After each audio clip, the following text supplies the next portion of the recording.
There's a lot of people who feel like they can't change parts of their personality that they have, that are just like everybody around them knows them as that way. All their friends, their family, they know them as this certain type of person, so they can't really shed that shell of being that person, having that image.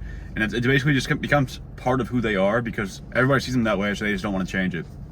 So what I'm about to say, I think it's going to be some of the best advice I've ever given on this channel specifically, and it's going to be a little bit harder to grasp, but if you can actually fully grasp this concept and actually put it into your life and make use of it, I think it can really change your life if you're somebody who struggles with this. Because I struggled with it a lot whenever I was younger, especially around high school time. I didn't even want to change anything about myself. I didn't want to change my haircut, how I dressed, anything. Because I was like, people already perceive me as this way, so if I change it, it's going to be weird. And it's like, you know what I'm saying? It feels weird trying to force yourself to be something that other people see you, that other people don't see you as, right? So anyways, this is going to come from the book, The 48 Laws of Power, and it's the 25th law. And I'm going to read it real quick, actually, because it's a long thing. I don't want to butcher it. So, do not accept the roles that society puts on you.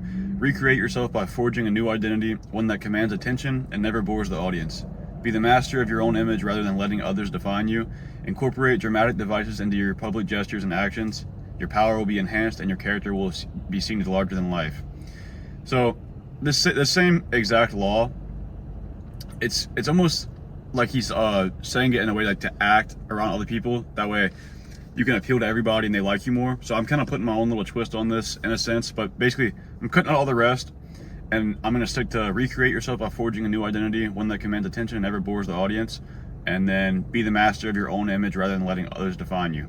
And something else I want to add is, beyond the characteristics you were born with, like the parts of your personality that you were just born with as part of your genetics or whatever, it's like basically predetermined, like the nature versus nurture thing, right?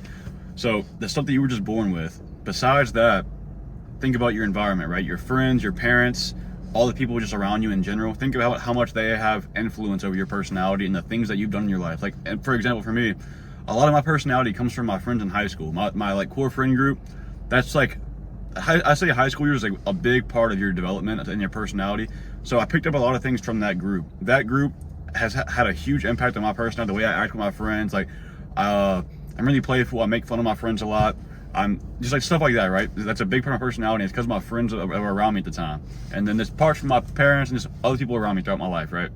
They all help to shape your personality. And this was everybody. But the goal for us is to take control over that process and stop letting those people limit us and mold us, and we can do it ourselves, basically. So in a sense, basically, you can make your personality however you want to. An example of this that I wanted to give, it's a very extreme example, so bear with me. But anyways, it's the actor Jim Carrey. I'm sure you know who that is, but he was doing a role in a movie called Man on the Moon, and he was doing method acting. And so what method acting is, basically just throughout his day-to-day, he wasn't Jim Carrey anymore. Like, he was living as the character he was playing, which the character was Andy something. It starts with a K. But he was playing this character and for this movie, but throughout his day-to-day life, he was basically acting like Andy. He became Andy. He wasn't being Jim Carrey anymore. He completely changed his personality to fit the character he was playing, which that's just called method acting. But what I'm getting at here is, that's a super extreme example, but if you wanted to, literally tomorrow you could be a different person. If you're super quiet, if you're super just a weird guy, you're not bold and outgoing, tomorrow you could literally go out and just be that person. Now the people around you would find it really strange, like, oh, he's not like that. But you could do that if you really wanted to. You're in control of your whole personality.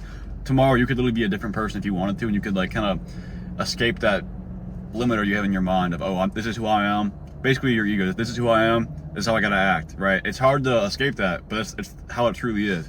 So what I'm getting at is, any aspect of your personality that you want to change, you could do it today. You could do it this second, tomorrow, whenever you want to. Because what I was just saying about the people around you shaping part of your personality, if you take control over that, anything you wanted to add to your personality, you could just add it whenever you wanted to. If you wanted to be more courageous, more bold, you could literally just start doing that. You could start talking to random people. For an example, if you have a really close friend of yours, you're like really easy, it's easy to talk to for you. It's really simple for you to talk to him. You can have any conversation you want to. But if you're the guy who's kind of timid whenever you're around new people that you don't know, let's say in that situation with that best friend of yours, if he brings one of his friends around that you don't know, and instead of talking to your friend and being like really cool with him and then talking to the new guy as well, you just kind of shut down, you're really quiet, and your friend knows you as that guy. He knows like, oh, there's somebody around that he doesn't know, he's gonna be really quiet. And now let's say that same friend, if he brought over a different friend that you don't know, and you just suddenly were really outgoing, like, oh, what's up, my name's Devin, and then you were actually out talking to him and you were being more outgoing and bold with your personality, he's gonna be like, oh, that's really weird. Devin doesn't usually do that. It's gonna be, someone's gonna seem like it's not you, and it's gonna come off as fake almost. Like, oh, that's not how Devin's personality is. So that's what I mean by your friends and the people around you can limit your personality, because if you were to try to change that personality trait of yours and try to be more outgoing, the people around you who know you as this timid, shy guy would be like in shock, like that's not Devin. You get what I'm saying? So you got to realize that the people around you are limiting you, but you can still mold yourself however you want to. You just got to ignore that and let them kind of get used to the new you in a sense, right? And it's going to be hard to just kind of flip the switch and just change your personality. But the whole point I'm trying to make is you're in control of it. If you wanted to, you could. There's nothing that you can't have in your personality. I always say the real you is the person you want to be. So if there's a quality you're missing, then you can just add it to your personality. It's not you being fake. It's you trying to work toward what you want. That's what self-improvement's all about, in my opinion. If you want to attain the quality of being a fucking gym bro, you just start going to the gym and kind of embody the traits of somebody who goes to the gym. You start getting big. You start talking about the gym. You learn about the gym. Boom, you're a gym bro now. If you want to be more outgoing, you start talking to people that you see, random people. It's not just people you're attracted to, but you're out in a bar setting, you start talking to, oh, what's up, guy? Nice to meet you. Whenever you're at the gym, oh, what's up, man? Arms looking big. Like you start talking to people and you become more outgoing. It's just things like that. It takes time to develop them. You can't just say, oh, I'm not that way because I'm not like that right now. You got to work towards it, of course, but you do have the power to become whatever you want to be. And I'm using traits from my personal life, how I was wanting to be whenever I was younger, and the traits that I was actively wanting to be. I was wanting to be more creative. I was wanting to be more outgoing, and I worked towards them, and I achieved them. And that was me molding it and using that law of power. And so basically what I'm getting at is whatever you want to attain, whatever personality trait, if there's something you don't like about yourself, you could always change it. That's not who you are. You're not going to be fake by trying to be the opposite of that. If you don't like it, try to stop doing that. Try to become what you want to be, and you're kind of chasing after the real you. That's how you find who you are. Now back to the book.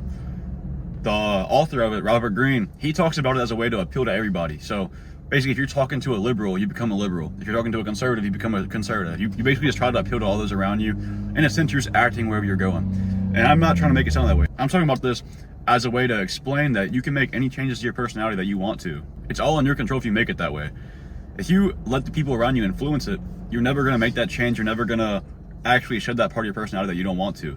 And that's why a super, super important thing that I think everybody should do in their lives at least once is to move away from their hometown.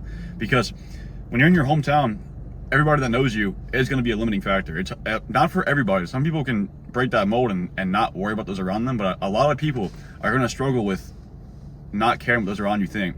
And that's a really important thing to do. You shouldn't care what people around you think, but it's hard to, like, it's a lot easier to say that than actually do it. So if you move away from your hometown, you can fully, relentlessly be whoever you want to be because nobody there knows you. You could be the exact opposite of who you are right now. If you moved to a different state, you could be the exact opposite and no one would even know. You could literally just be a different person and it'd be like no difference to you. Nobody would care. Nobody would say a thing. It's just like, okay, this is who I am now. I can move tomorrow and I could become, like, I could embody The Rock's personality, and it'd be, you know what I'm saying? It'd just be, okay, that's who Devin is. Everybody I would meet, they would just assume that's how I am. So, and that's really extreme, obviously, but whenever you move, you'll notice like some of the things that you were doing in your hometown, you don't do anymore. And not even just in your, like, from moving, you can notice that whenever you meet new people or just in different friend groups. Whenever you're in different friend groups, you act differently because those people see you that way. Whenever you're talking to your parents, you might talk differently than you do to like your best friend. It's just things like that, right? So whenever you move somewhere completely new, you'll really kind of start seeing things of who you actually are. But the main thing I wanted to get at is how life-changing it can be to know that whatever you want to be, you can be if you just make that tweak, because those around you don't control what your personality is. You do at the end of the day. You can literally change everything about yourself if you wanted to. So I don't know, I thought it was something you could talk about, and I think it's really important to, like, if you can understand that, it's life-changing because you can, like, maybe you want this quality today and a year from now you decide you don't want it anymore. Okay, cut it out. You get what I'm saying? So I don't know. If you appreciated this topic and, you know, it helps you at all, I'd appreciate it if you subscribe. But besides that, you got any goals, make them happen.